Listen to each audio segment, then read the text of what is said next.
The last voicemail they left was ordinary enough that no one saved it. It wasn't dramatic. There was no fear in their voices.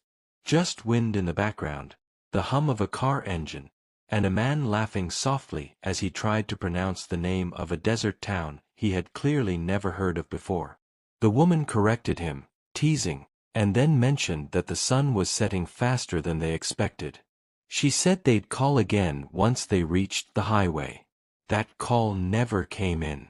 Before we dive forward into today's heartbreaking story, make sure you support the channel, like this video, leave a comment, subscribe, and turn on the notification bell so you never miss the next true crime story just like this. In late 1999, a newly engaged couple disappeared while driving through a remote stretch of the Arizona desert. They were young, hopeful, and quietly celebrating two life-changing secrets, one public, one known only to family. They were planning a wedding, and they were expecting a child. By the time anyone realized something was wrong, the desert had already swallowed every trace they left behind. The man was 28 years old, recently promoted, and known for being methodical almost to a fault. He planned everything: routes, budgets, timelines. The woman was 26, warm-spirited, and deeply close to her family. She had a habit of writing notes to herself on scraps of paper and stuffing them into her purse. She believed that if you wrote things down, they became more real. Their engagement had been announced just weeks earlier during a small family gathering. No ring photos online. No big celebration. Just smiles, hugs, and plans whispered quietly over dinner. According to relatives, the couple wanted one last short trip together before the chaos of wedding planning began. Nothing extravagant. Just a drive, a few days away, and time to think. They left in a light-colored sedan early one morning, telling family they'd be back within 3 days. When day 4 came and went, concern crept in, but it wasn't panic yet. The couple had always been responsible, but they were also newly engaged, excited, distracted. Day 5 passed. Phones rang unanswered. Voicemail boxes filled. By the end of the week, the concern hardened into something heavier. A missing persons report was filed with local authorities, but the early response was slow. There were no signs of struggle at home. No financial red flags. No threatening messages. No history of running away. The desert route they'd taken was vast, unforgiving, and poorly monitored. Search teams were deployed, but they were searching for something they couldn't define. No skid marks. No abandoned vehicle. No witnesses who could say, with certainty, "I saw them after this moment." Only fragments surfaced. A gas station attendant vaguely remembered a couple matching their description. A truck driver thought he'd seen a light-colored sedan pulled over on the side of the road, but couldn't say where. Another witness claimed the couple had asked for directions near a dirt access road that didn't appear on most maps. Nothing concrete ever stuck. As days turned into weeks, the desert reclaimed whatever secrets it had been given. Behind closed doors, family members clung to details that hadn't been shared publicly. The woman had told her sister she was pregnant but wanted to wait before announcing it. She'd worried about traveling while expecting, but insisted it would be fine. The man had promised to be careful, joking that he now had more than one reason to get her home safely. Investigators were never told this detail at first. The family feared it would invite unwanted speculation, or worse, judgment. Months passed. Then years. The case file thickened with dust instead of answers. Flyers faded. Phone tips dried up. Detectives were reassigned. Eventually, the disappearance was quietly labeled as cold, though no one ever officially closed the door on it. Somewhere in the desert, 2 lives, and 1 unborn, had simply vanished. For nearly a decade, nothing connected to the couple resurfaced. until a call came in that no one was prepared for. It wasn't a confession. It wasn't a witness. It was a report from a remote patch of desert land scheduled for federal environmental assessment.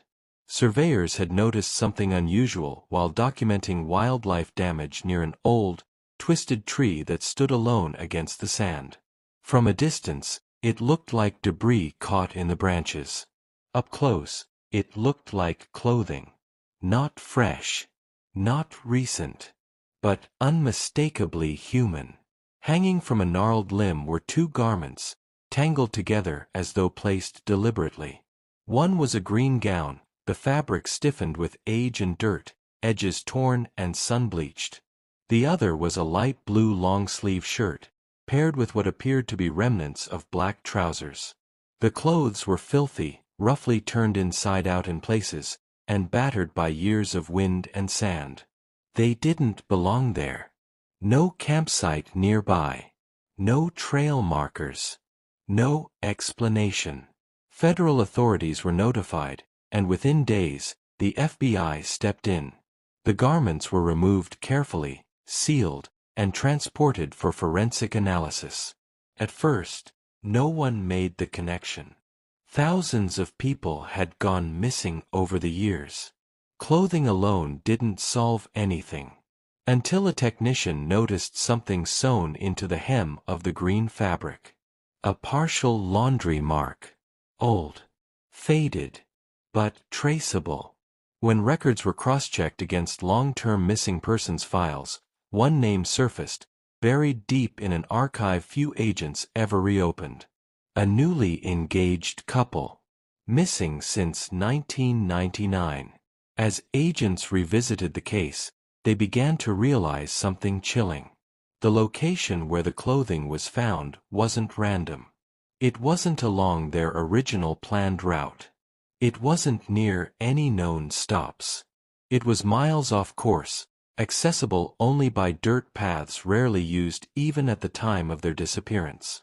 Someone had brought those clothes there. Someone had wanted them to be seen, eventually. And as investigators prepared to reopen the case, they uncovered one final detail that would change how they understood the disappearance forever. Because the clothes weren't just abandoned. They had been displayed. And whoever put them there had taken great care to make sure they would survive the desert long enough to be found. When the FBI officially reopened the case, the first thing they did was strip it of every assumption made in 1999. Back then, investigators had treated the disappearance as a likely accident. Car trouble, dehydration, exposure. That theory had been convenient. The desert was vast. People underestimated it all the time. But the clothes hanging from the tree shattered that narrative instantly. Accidents didn't stage reminders. Nature didn't arrange garments with intention. Someone had been involved. The FBI assembled a small cold case task force, pulling records that hadn't been touched in years. Old witness statements were reread, this time with a different question in mind, not what went wrong, but who crossed their path. The couple's final confirmed movements were reconstructed minute by minute. Gas receipts. Credit card pings. A payphone call logged the day they vanished. Analysts mapped everything, and one detail began to stand out, a gap. There was a 3-hour window where the couple's vehicle should have reached a highway interchange. It never did. Instead, based on fuel consumption estimates, their car likely turned off onto an unmarked service road that cut deep into restricted desert land, an area sparsely documented at the time. Why they turned there was the mystery. Re-interviewing family members revealed details that had never made it into the original case file. The man had recently expressed concern about someone from his professional circle. Nothing threatening, just a vague sense of unease. He'd mentioned feeling watched, followed once, though he brushed it off as stress. The woman, on the other hand, had confided something far more personal. She feared that someone knew about her pregnancy before they were ready to announce it. She never explained why. Only that it felt wrong. At the time, those comments seemed meaningless. Now, they didn't. Forensic testing on the recovered clothing produced mixed results. DNA was degraded, but not entirely destroyed. Multiple profiles were present, some explainable, some not. Dust and pollen samples embedded in the fabric placed the garments in more than one environment over the years. The clothes had traveled. That meant the tree was not the original site where the couple had last worn them. Which raised a far darker question. Where had they been first taken? Attention turned to the desert itself, not the open sands, but the man-made scars hidden beneath it. Abandoned structures. Old warehouses.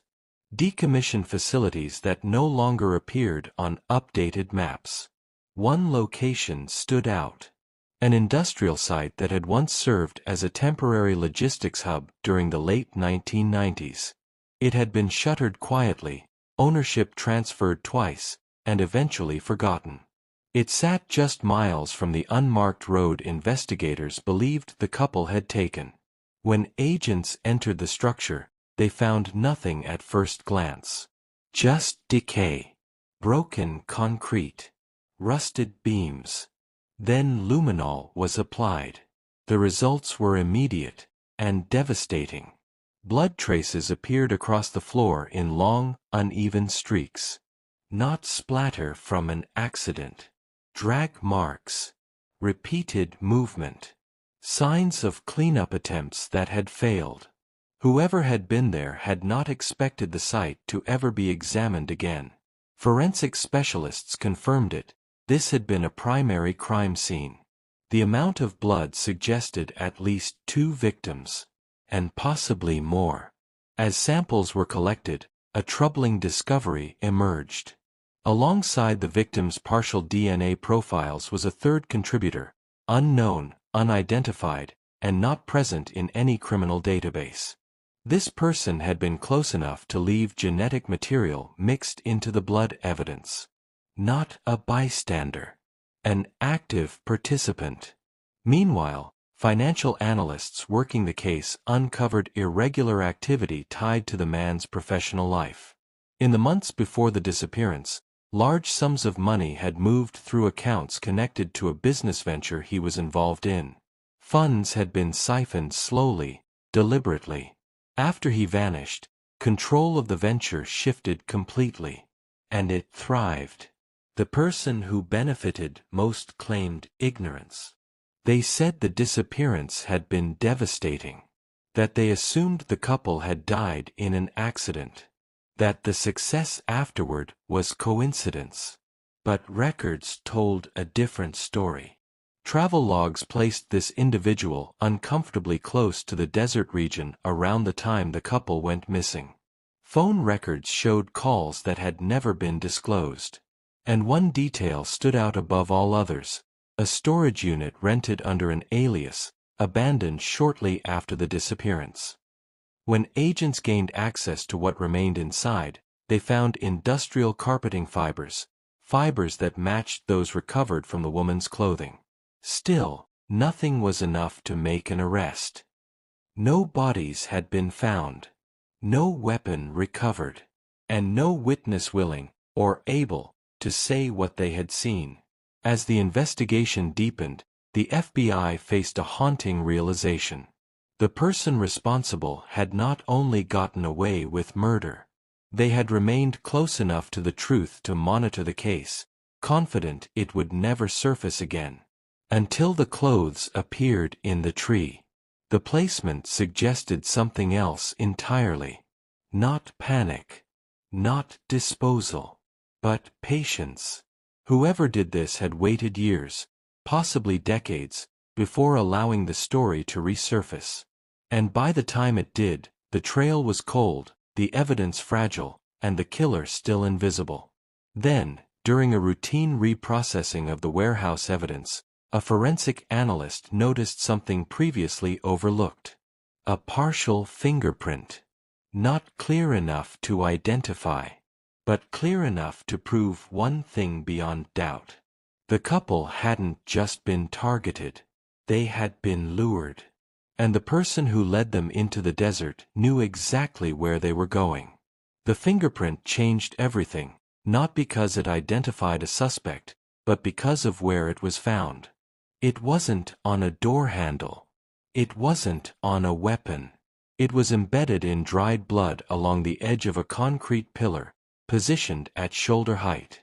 The placement told investigators something chilling. The person had been standing still while the victims were being moved. Watching. Waiting. Not struggling. This wasn't a crime born of panic. It was controlled. As the FBI reconstructed the final hours of the newly engaged couple, a new timeline emerged, one that suggested they had arrived at the abandoned industrial site willingly. Tire impressions at the entrance were clean, unforced. No sudden braking. No erratic turns. Whoever guided them there had done so calmly. Likely with a reason they trusted. Investigators revisited phone records with this in mind. One number stood out, never traced in 1999 because it wasn't registered to a person. It belonged to a prepaid line, activated just weeks before the disappearance and deactivated days after. That phone had made a single call to the man on the day they vanished. The call lasted less than 2 minutes. But it was enough. Behavioral analysts weighed in, concluding the couple likely believed they were meeting someone for a legitimate reason. Help, directions, a business-related conversation, or a favor. Something that explained the detour. Something urgent enough to override caution, but not alarming enough to raise fear. Once inside the warehouse, the situation changed. Evidence suggested the woman had been restrained first. Fibers recovered from her clothing indicated pressure marks consistent with being bound. The man's injuries, based on blood patterns and trajectory, suggested he tried to intervene. Neither survived. But what happened afterward disturbed investigators even more. There was no evidence the victims were transported together after death. The blood trails diverged briefly, then stopped. This suggested the bodies had been removed separately, possibly to different locations. Which meant they still hadn't been found. Search teams expanded operations across the desert, focusing on areas accessible from the warehouse. Ground-penetrating radar was deployed. Cadaver dogs were brought in. Dozens of sites were examined. Nothing. The desert remained silent. Meanwhile, the discovery of the clothing continued to raise questions. Forensic textile experts concluded the garments had been cleaned at least once. Poorly, but intentionally. Sand embedded in seams didn't match the tree's immediate environment. Someone had handled them years after the crime. Why wait so long? Psychologists consulted by the FBI offered a disturbing theory. The placement of the clothes wasn't meant to taunt law enforcement, it was meant to release the secret. The perpetrator may have been aging, ill, or nearing the end of their life.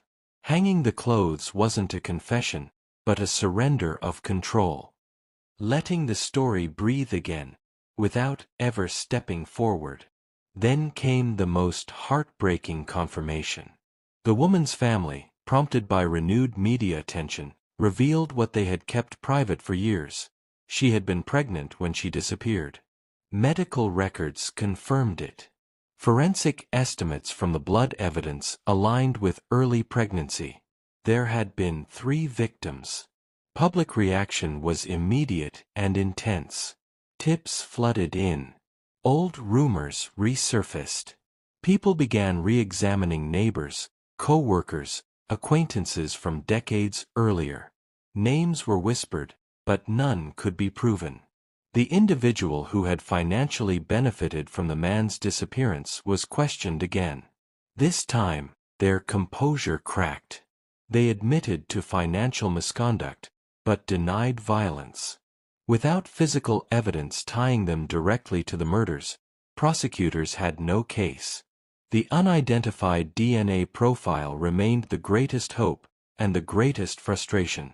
Advances in technology allowed partial familial searches, but no close matches appeared. Whoever the person was, they had managed to remain genetically invisible. As years passed, the FBI released new details to the public, hoping someone, anyone, would recognize the pattern. A couple lured. A remote warehouse. Clothes displayed years later. A crime that required planning, patience, and absolute confidence in getting away with it. To this day, no arrests have been made. The warehouse has since been demolished. The tree still stands, its branches bare now, as if the desert itself refuses to carry the weight of what was once hung there. The case remains open. 3 lives lost. 1 truth buried somewhere beneath the sand. And 1 unknown person who, even now, has never been named. Somewhere out there, someone knows exactly what happened in the desert in 1999. And the silence they've kept is the last thing protecting them. What do you think really happened to this newly engaged couple in the desert? Was this a carefully planned crime? Or is there still a crucial piece of the puzzle missing that no one has noticed yet? If this story stayed with you, support the channel by liking the video, subscribing, and sharing it with someone who loves deep, unsolved mysteries like this one. Every bit of support helps keep these forgotten cases alive. And remember, sometimes the truth isn't lost, it's just waiting for the right person to speak up.